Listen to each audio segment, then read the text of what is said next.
Ассалому алейкум дӯстон, хуш омадем ба шабакаи мо. Турнири аз ҳама калонтарини UFC дар соли 2022, яъне турнири UFC 280 наздик шуда истодааст ва дар ин турнир муҳорибаҳои хеле шавқовар ва машҳур баргузор мегарданд. Барои ҳамин ҳозир дар гирду атрофи ин турнир хабарҳо хеле зиёданд ва мо дар ин навор барои шумо тозатарин ва муҳимтарин хабарҳоро омода кардем. шумо боша моро бо лайк ва комментариҳои худ дастгирӣ кунед. Мо боша наворро оғоз мекунем. ҳамчунин дӯстон, имрӯз навори ваъдаdoдаи мо оиди тарафҳои сахт ва сустии Муин Ғафуров ва рақиби ӯ мебарояд. барои ҳамин интизор шавен. шахсоне ки аз Москва ва Московскии област хоҳиши гузаштани граница дорен ва намедонед ки ба кӣ муроҷиат кунед, пас мо ба шумо одамони бабоварӣ, Акаи Ғулом ва Акаи Умедро тавсия медиҳем ки тӯли чанд сол мешавад онҳо дар ин соҳа кору фаъолият мекунанд. ин бародаро шуморо аз Москва ва Московскии област гирифта ба мошинҳои худ ба границаи Қазоқистон бурда меоранд. мошинҳои ин бародаро мошинҳои комфортне буда ҳамаи шароитҳоро доранд. барои ҳамин худи ҳозир ба номерҳои дар рӯи экран буда занг занед ва граница гузашта ҳуҷҷатҳои худро хуб кунед ва агар ки скидка гирифтан хоҳед, пас ҳатман аз номи канали мо Паҳлавон теҷа гап занед. чемпиони UFC дар вазни нимёна Леон Эдвардс гуфт ки сеюм муҳорибаи ӯ зидди чемпиони пешина Камаруддин Усман чӣ гуна мегузарад. охирон муҳорибаи ма ин бадтарин баромади ма ва беҳтарин баромади Усман буд. ӯ ҳама кори метонистагии худро нишон дод. аз ин зиёд ӯ ягон кор карда наметона. аммо бошум бадтарин баромади худро нишон додум. сеюм муҳорибаи мо тамоман дигар гуна мегузарад, аммо натиҷа ба монанди пешина мемонад. ма фикр мекунам ки баландӣ нақши калонро бозид.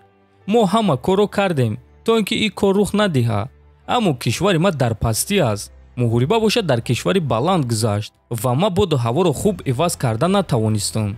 аз ҳамин сабаб бадани ма суст кор мекард ва ма чунин баромад кардам, гуфтааст Эдвардс. хотиррасон мекунем ки айни замон ҳисоб байни Камаруддин Усман ва Леон Эдвардс 1-1 аст. дар якум муҳориба Усман бо қарори доваро ғалаба ба даст оварда буд, а дар дуюм муҳориба боша Леон Усманро дар панҷум раунд ба нокаути хеле вазнин равон карда чемпиони нави UFC дар вазни нимёна шуд.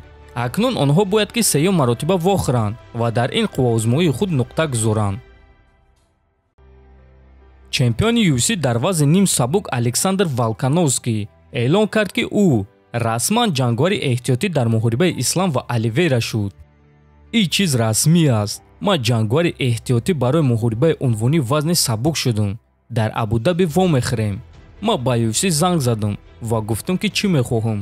онҳо розӣ шуданд. ма розӣ шудам ва барои ҳамин ма дар UFC 280 мешавам то ин ки вазни худро зиёдтар кунам.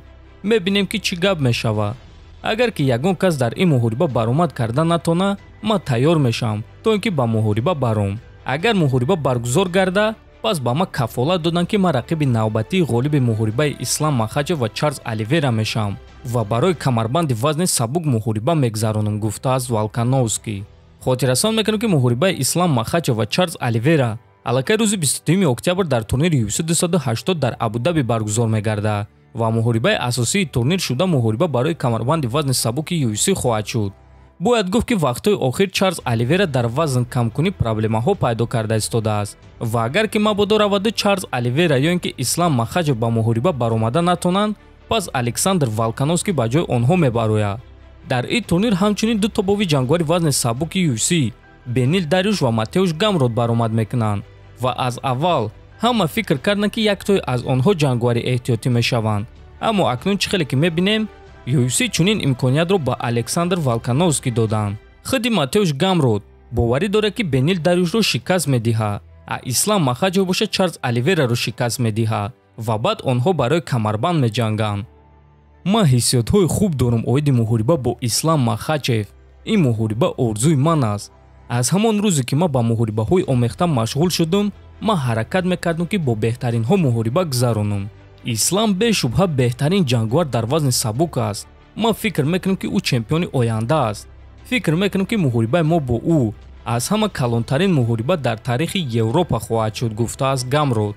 ва дӯстон, дар ҳақиқат стили Ислам Махачев ва стили Матеуш Гамрот хеле монанданд ва Арманд Сарукянро дар UFC танҳо Ислам Махачев ва Матеуш Гамрот шикаст доданд.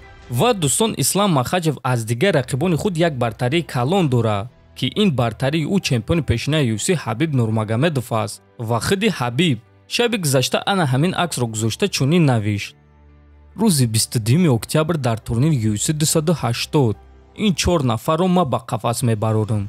ҳис карда истодам ки арақи ҷабин мерезонам, навиштааст Нурмагомедов. бале дӯстон, ин 4 ҷанговар Абубакар Нурмагомедов, Зубайра Тухугов, Билол Муҳаммад ва Ислам Махаҷев дар турнири UFC 280 баромад мекунанд ва Ҳабиб дар кунҷи ҳар 4 онҳо ҳамчун мураббӣ истода ба онҳо дар вақти муҳориба маслиҳат медиҳад. дӯстон, ба фикри шумо ҳамаи ин шогирдони Нурмагомедов дар турнири UFC 280 ғолиб шуда метавонанд ё не? метавонед фикротонро нависен. ҳатман дар канали мо обуна шавен. то боздид хонободу сарбаланд бошен.